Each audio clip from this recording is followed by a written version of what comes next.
Hey everyone, hope you are all doing good today. Actually आज मैं आपको एक बात बताना चाहता हूँ कि आप जानते हैं कि you are stronger than you think. आप कहेंगे what nonsense, I know it, most of us know it, we are stronger than what I think, but I still would say you know what, you are stronger than you think. And yes, that's a fact actually. आप आप अपनी आज जो भी limit पे सोचते हैं कि ये मैं कर सकता हूँ, द फैक्ट इज़ कि आप उससे ज़्यादा कर सकते हैं। Just think about it, just think and then think कि क्या हम उस डायरेक्शन में जाते हैं।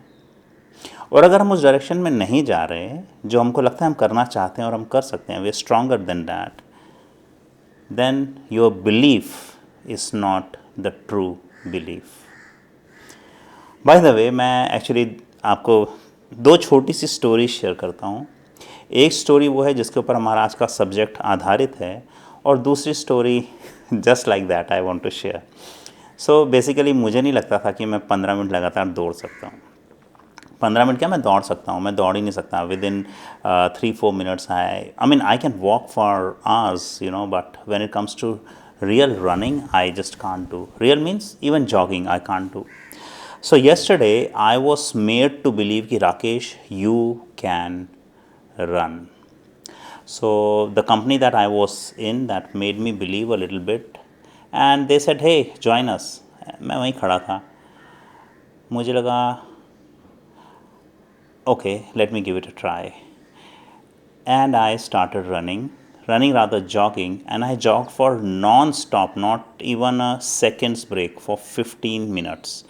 And for me, that's a big achievement. I've never done this before. For me, it was an achievement. So that proves that to a very small extent, and यही छोटे छोटे छोटे छोटे इंसिडेंट्स बढ़ के लोग कहाँ तक नहीं पहुँच जाते लाइफ में। Many of us have heard story of this girl who lost her leg, and she climbed the Mount Everest. That's a story of doing the impossible actually.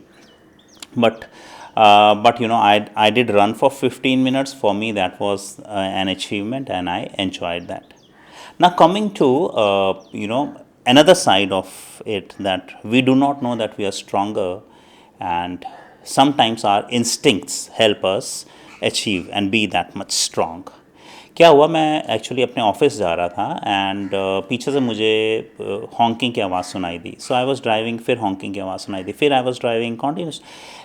there was a persistent, very nagging honking which was happening. I looked in the rear view. I saw that there was a car which was chasing me. So मैंने कोशिश की side पे लेने की, opportunity नहीं मिल रही थी, but soon I gave them the space, and these guys just overtook me. Incidentally, within a few seconds, I would say, not even a minute after, there was a red light, and वहाँ पे already cars खड़ी थी। वहाँ I saw this guy's car parked. मेरी car भी पहुंची, उसके साथ में खड़ी हुई। तो मैंने उनकी तरफ देखा और मैंने थोड़ा सा बस उनको पूछा, यार थोड़ा आराम से चला लो। I was like just normal, कई बार हम बोलते हैं आई जस्ट सेड, अरे किस बात की जल्दी है भाई टाइप्स। इतना मेरा बोलना था कि one guy he just leaved out of his car, and उसके पीछे पीछे एक लड़का और पीछे से निकला। I do not know what had happen to them, and मुझे समझ में आ गया कि this guys have gone aggressive. So it's a little strong story, but मैं आपको कट करके शॉर्ट में बताता हूँ कि मैंने उसी समय कार का दरवाज़ा बंद किया। Luckily for me the red light turn into green. मैंने कार स्टार्ट की और मैं वहाँ से आगे बढ़ गया। मुझे लगा चलो चैप्टर ओवर, बिकॉज ठीक है, ये guy, I don't want to talk any further. मेरे को समझ में आ गया कि कोई पॉइंट नहीं है बोलने का। मैं थोड़ा सा आगे बढ़ा, उतनी देर में मुझे फिर से पीछे से हॉन्क आया, और इस time it was like non stop hand on the horn. अब मेरे को लगा कि कुछ तो शायद गड़बड़ है, यही लोग हैं पीछे। I saw though in the rear way the same guys were there. मैंने कार थोड़ी सी तेज़ कर ली। I did not want to get into any kind of alterations with them. मैं स्पीड में आगे बढ़ाता गया, और अब वो लोगों ने मेरे ऑलमोस्ट बराबर पैरेलल ले आया और मुझे इशारा किया साइड में कर गाड़ी।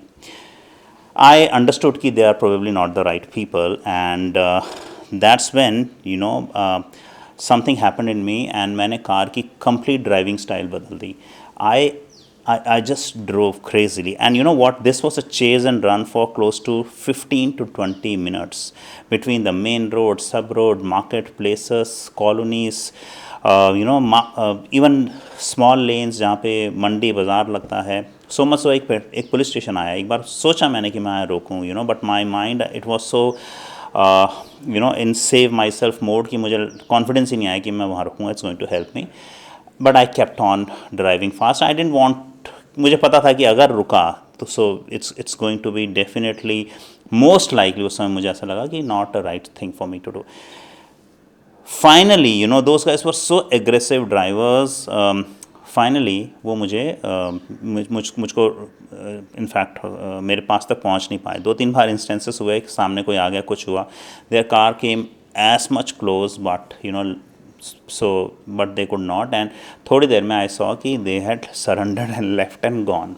मैंने पीछे देखा, एनीवेज थोड़ी सांस ली कि चलो खाम खा की लड़ाई बची, एंड वहाँ से मैं फिर अपने ऑफिस पहुँच गया, सीधा पहुँचा ऑफिस में, केबिन में पहुँच के जब मैं बैठा, and I kind of froze, मैं बिल्कुल फ्रीज़ हो गया, मेरा दिमाग चलना बंद, बॉडी बिल्कुल ढीली पड़ गई थी, and I was like almost energyless that day. And उस दिन ऑफिस में कोई प्रोडक्टिविटी नहीं, कोई काम नहीं हुआ। घर आया, मैंने थोड़ा सा रिलैक्स किया, रात को सो के जब नेक्स्ट डे उठा तो आई वॉज फ्रेश।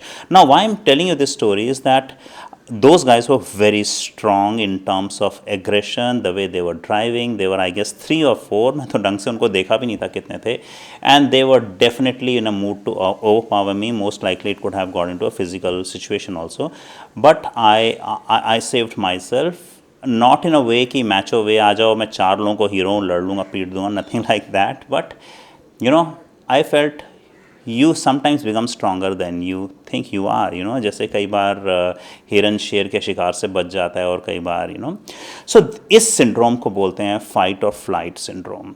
सो इन दोनों स्टोरीज़ में अगर आप देखोगे तो आई केम आउट स्ट्रोंगर, एक में इन अ पॉजिटिव वे और एक में इंस्टिंक्टिवली। इंस्टिंक्ट्स ने हेल्प किया, मैंने कुछ प्लान नहीं किया था। Now this brings us to our today's subject, fight और फ्लाइट सिंड्रोम। क्या है ये, कैसे हमें हेल्प करता है, और कैसे आज आप इसी फाइट और फ्लाइट सिंड्रोम के कारण you are probably damaging your health, probably most of us are. Now let's understand it little bit more. जो फाइट एंड फ्लाइट रिस्पॉन्स है, ये हमारी बॉडी का ऑटोनॉमिक फिजियोलॉजिकल रिस्पॉन्स सिस्टम है। क्या होता है कि जब हम लोग कभी किसी एक्यूट स्ट्रेस सिचुएशन में आते हैं तो हमारी जो बॉडी है it responds in a certain way so that it prepares itself either to fight the situation or flee away from the situation. So हमारा जो nervous system है it responds in that way. That's the reason why for example actually बहुत ही common story है कि जैसे ही अगर आप जंगल में जा रहे हैं और अगर आपने शेर को देखा, चीते को देखा, तो आप वहाँ से कैसे भाग जाएंगे, या आज की डेट में मैं तो कहूँगा अगर आपके पीछे कुत्ता पड़ जाए तो आप कैसे गली में उससे बच के भागने की कोशिश करते हैं। दैट इज़ लाइक फाइट और फ्लाइट रिस्पॉन्स, जो कि हमारा एक ऑटोमेटिक बॉडी का रिस्पॉन्स सिस्टम है। हम उसको बात को हमारी बॉडी समझती है और पूरा बॉडी का रिएक्शन इंटरनल हमारा जो नर्वस सिस्टम है वो उसी हिसाब से रिस्पॉन्ड करता है और पूरी एनर्जीज हमारी हमको बचाने में लगा देता है। ओके, अब हम लोग बात करते हैं सिंपैथेटिक नर्वस सिस्टम की। क्या होता है कि सिंपैथेटिक नर्वस सिस्टम में जब हमारी बॉडी को थ्रेट फील होता है या स्ट्रेस फील होता है तो सबसे पहले हमारा जो ब्रेन है वो हमारे नर्वस सिस्टम को अलर्ट करता है। एज ए रिज़ल्ट हार्ट ज़्यादा ब्लड पंप करता है। ब्लड जब वो पंप करता है तो ऑक्सीजन ज़्यादा मिलती है और ज़्यादा एनर्जी यू कैन से मिलती है उससे। हमारी जो ब्लड की सप्लाई है वो हमारे मस्कुलर स्केलेटल सिस्टम को ज़्यादा जाती है, ना कि हमारे डाइजेस्टिव सिस्टम को। हमारी जो लंग्स हैं उसकी जो कैपेसिटी है ऑक्सीजन की वो बढ़ जाती है। एंड ये सब इसलिए होता है क्योंकि हमारा हार्ट रेट बढ़ा होता है। आपने देखा होगा स्ट्रेसफुल सिचुएशंस में हमारा हार्ट रेट बढ़ जाता है। So as a result oxygen and blood supply बढ़ चुकी होती है। नाउ अंडरस्टैंड इट, यही सिंपैथेटिक नर्वस सिस्टम हमें थ्रेट में बचाता है। बट अगर ये इसी स्टेट में हम लोग कंसिस्टेंटली रहें, हमेशा रहें, लो ग्रेड में ही भले रहें, तो हमारी बॉडी का क्या होगा? That is what is the subject and that is what is very important for you to understand. इस सब्जेक्ट की टेक्निकलिटी को अंडरस्टैंड करने की ज़रूरत ही नहीं है। इस सब्जेक्ट को यहाँ से अंडरस्टैंड करना है कि जब हम लोग फाइट और फ्लाइट मोड में होते हैं या जब हम लोग फाइट और फ्लाइट एंड फ्रीज मोड में होते हैं, अगर हम इस मोड में ज़्यादातर रहेंगे तो हमारे बॉडी का क्या हाल होगा, क्योंकि इस समय बॉडी अपने आप को सिर्फ बचा रही है, नरिश नहीं कर रही, नर्चर नहीं कर रही, सी इवन बेसिक डाइजेशन तक ठीक नहीं हो। नाउ एज ए रिजल्ट हमारा बीपी बढ़ता है, हमारा बॉडी का इन्फ्लेमेशन बढ़ता है, हमारे स्ट्रेस हार्मोन कॉर्टिसोल लेवल्स बढ़ते हैं, और ओवरऑल हमारा पूरा इम्यून सिस्टम वीक हो जाता है। So just keep this understanding कि हमको हमेशा कंसिस्टेंट लो ग्रेड स्ट्रेस में नहीं रहना है। Okay, now let's talk about the opposite of this, which is parasympathetic nervous system. Now parasympathetic nervous system की सबसे मेन नर्व है वेगस नर्व। इनफैक्ट योगिक सिस्टम्स में इस नर्व को बहुत ज़्यादा इंपॉर्टेंस दी गई है, and once you know how to activate it, you are able to heal yourself in much better way. Now this nerve is also called the healing nerve. How the healing happens? When we are in a deep relaxed state. अब आप सोचिए, आप कितनी बार, कितना समय एक दिन का या पिछले एक हफ्ते में, एक महीने में आप एक डीप रिलैक्स स्टेट में रहे हैं? How long have you been? Now this happens when we start to practice things like deep breathing, when we listen to relaxing music, when we go and take a walk in the nature, when we indulge in practices like yoga and all. It is nothing is new. In fact बहुत सारे subject की foundation पे, bottom line पे यही बातें आती हैं. But now this is how it helps soothe and relax our body. And when we are in this stage, our digestion improves, our immune system becomes stronger, we get more mental clarity, we are able to take better decision, we get more creative, we are happier, cheerful, and we not don't have to try, but we automatically and naturally start to live in our natural happy state. But what is most important is that we have to learn to activate our parasympathetic nervous system by focusing and helping to do the practices which relax our body, which relax our mind, which relax ourselves in totality. इसी उसमें one of the most important thing is breathing. Actually breathing is one of the most underrated but most powerful ways of achieving whatever we want to achieve. I remember बहुत साल पहले मैंने एक सलमान खान की movie देखी थी, as I don't know, it was like some long time back ago. उस movie में उसे बहुत गुस्सा आता था, and his girlfriend, I don't know who she was, maybe Suchitra was the actress, and she says कि जब भी गुस्सा आए तब 5 गिनना, 5 सेकंड तक गिनना, and he practices that. Now ये सारी जो प्रैक्टिसेस हैं, ये प्रैक्टिसेस योगिक प्रैक्टिसेस हैं.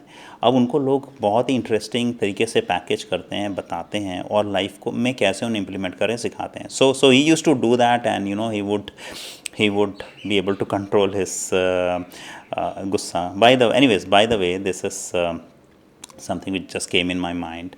Now let's come back to autonomic nervous system. Now autonomic nervous system का एक थर्ड पार्ट भी है, एंड ये थर्ड पार्ट बेसिकली इसके बारे में बस अभी बात होनी शुरू हुई है. It's a very complex system, but हम लोगों को as a layman we need to know some basics, and I am talking basics right now. So उसका एक थर्ड पार्ट भी है. Now this third part is enteric nervous system. You can also call is intrinsic nervous system. Now ये जो nervous system है, ये हमारे gut का नर्वस सिस्टम है. This is also are now days our gut is also called our second brain. इतना important है ये.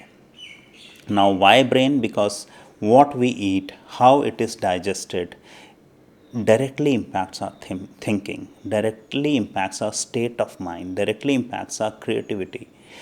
It directly is linked actually. So the research is still going on कि हमारे जो gut bacteria हैं वो ऐसा क्या करते हैं, ऐसा क्या करते हैं कि it straight away impacts our whole physiology. This neural network in our gut brain is like it's influenced by the microbiome. Any piece of thing that we eat, anything that we eat, it impacts our gut bacteria. हमारी gut health हमारे emotions को impact करती है, और हमारे emotions हमारे brain को influence करते हैं. एंड ये बहुत एक इंटरलिंक सब्जेक्ट है, बट फॉर नाउ बस हम इतना समझते हैं कि अगर हम अपने गट को हेल्दी रखेंगे तो हमारा ब्रेन फंक्शन अच्छा रहेगा. To be in control of our emotions, even our diet plays a role. Okay guys, let's understand that. What thing is in our control is to activate our parasympathetic nervous system, and we can do this by indulging in practices like singing, listening to music, going for nature walk, ध्यान लगाना, meditate करना, योगा करना और एक अच्छी healthy diet लेना. Yes, most important, peaceful timely सोना और उठना. नाउ ये चीज़ें करने से हमारा पैरासिम्पैथेटिक नर्वस सिस्टम स्ट्रांग होता है. और इस अवेयरनेस में रहना कि हम अपने सिंपैथेटिक सिस्टम को या फाइट और फ्लाइट मोड को अपने ऊपर डे टू डे हावी तो नहीं होने दे रहे. Once we are able to do these things, these are solutions for our long-term healthier life. I hope you enjoyed the subject, and if you did, please do subscribe to the channel and share it with your near and dear ones. That's it for now, guys. See you in the next video very soon.